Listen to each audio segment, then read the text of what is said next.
Grand Matin Sud Radio, 7h-9h, Patrick Roger.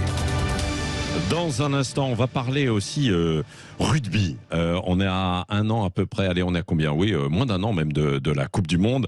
Et il y a une tournée d'automne qui est particulièrement intéressante avec France-Australie demain. François Trio sera avec nous. On parlera d'ailleurs aussi d'un mot aussi de la demi-finale des femmes contre la Nouvelle-Zélande demain matin. Mais avant cela, à 7h47 sur Sud Radio, parlons de la 5e édition du Forum de Paris sur la paix qui aura lieu dans tout juste une semaine, les 11 et 12 novembre, dans un lieu emblématique à Paris, le Palais Brongniart. Nous sommes avec le fondateur et directeur général du Forum de Paris sur la paix, Justin Weiss. Bonjour.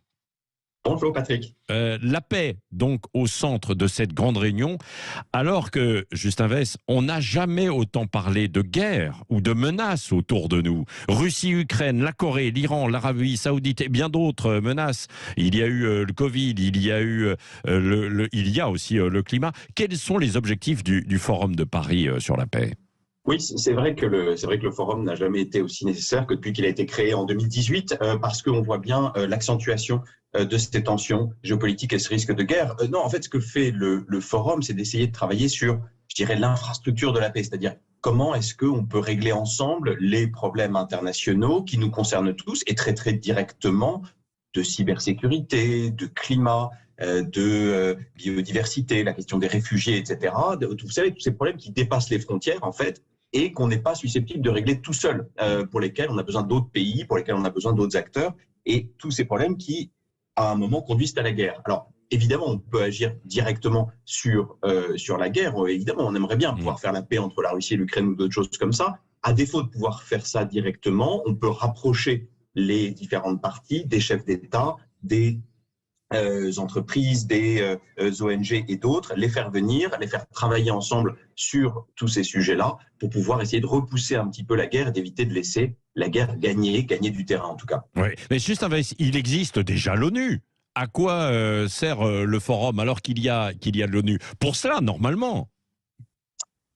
Absolument, l'ONU est très précieuse, l'ONU doit rester centrale, mais l'ONU, il faut bien le reconnaître, n'est pas très efficace. L'ONU a des limites qui sont inscrites dans sa construction même, c'est-à-dire l'ONU est dépendante avant tout des pays qui la composent. Et quand il y a des disputes entre ces pays, quand il y a des tensions entre les grandes puissances, l'ONU n'arrive pas à obtenir des résultats satisfaisants. Et puis ensuite, il y a une autre chose, c'est que l'ONU est faite uniquement d'États. Or, pour des tas de sujets importants, du climat jusqu'aux questions numériques, les autres acteurs, les ONG, les grandes fondations philanthropiques, les entreprises, les collectivités locales et d'autres, ont un rôle à jouer et elles ne sont pas représentées à l'ONU. Et ce qu'on arrive à faire au Forum depuis 5 ans, en réunissant à Paris tous ces gens-là, c'est à progresser sur les sujets qui nous concernent tous. Ouais.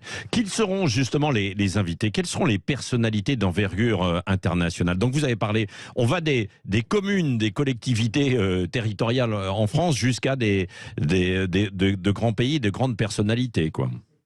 Oui, absolument. Prenons un exemple concret, parce que tout ça peut-être sonne un petit peu lointain, mais oui, il y a eu une attaque il y a 2 semaines sur l'hôpital de Corbeil-Essonnes. Une attaque qui a visé sa sécurité informatique et qui l'a gravement, gêné, qui a fait l'objet d'une rançon, etc. Bon, ce type de problème, pour ce type de problème, on a besoin de tout le monde. Et donc, on aura par exemple le patron de Microsoft qui est là. On aura plusieurs chefs d'État qui s'occupent particulièrement de ce problème, depuis le président Macron, évidemment, jusqu'au président estonien, jusqu'à plusieurs autres Européens et Américains. On aura des associations de la société civile qui s'occupent de cybersécurité et d'autres. Bref, on réunit tous ceux qui sont les acteurs de ce sujet-là, comme on réunit ceux qui sont les acteurs du changement climatique ou d'autres choses. Voilà un peu comment ça fonctionne. Ouais. Est-ce que vous pouvez espérer secrètement, Julien Weiss, une initiative autour justement aussi de la Russie et de l'Ukraine ? Alors oui, on a des choses. Alors on a des choses qui se déroulent de façon officielle. Par exemple, on a un track de négociation ou en tout cas de dialogue, négociation un peu exagérée, entre Chine et États-Unis sur les questions spatiales. Vous savez que l'espace est de plus en plus un enjeu de compétition entre les pays et aussi d'affrontement. Les Chinois et les Américains ne se parlent pas. Et on a, à notre invitation, réuni des émissaires, disons, des représentants de chacun des deux pays. Et on espère que ça va progresser. Sur l'Ukraine, on a plusieurs fers au feu.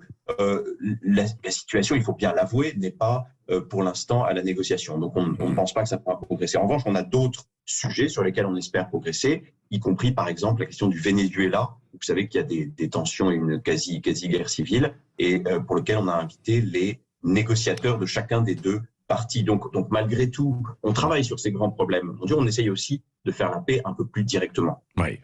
Non, mais il y a des conflits évidemment multidimensionnels, bien sûr, et vous l'avez évoqué, pas que la guerre telle qu'on la connaît, comme en Russie et en Ukraine. Merci Julien Vess, on va suivre ça. C'est la semaine prochaine, les 11 et 12 novembre, donc le Forum de Paris sur la paix, et ça aura lieu au Palais Brongniart avec beaucoup de personnalités à Paris. Merci d'avoir été avec nous ce matin sur Sud Radio.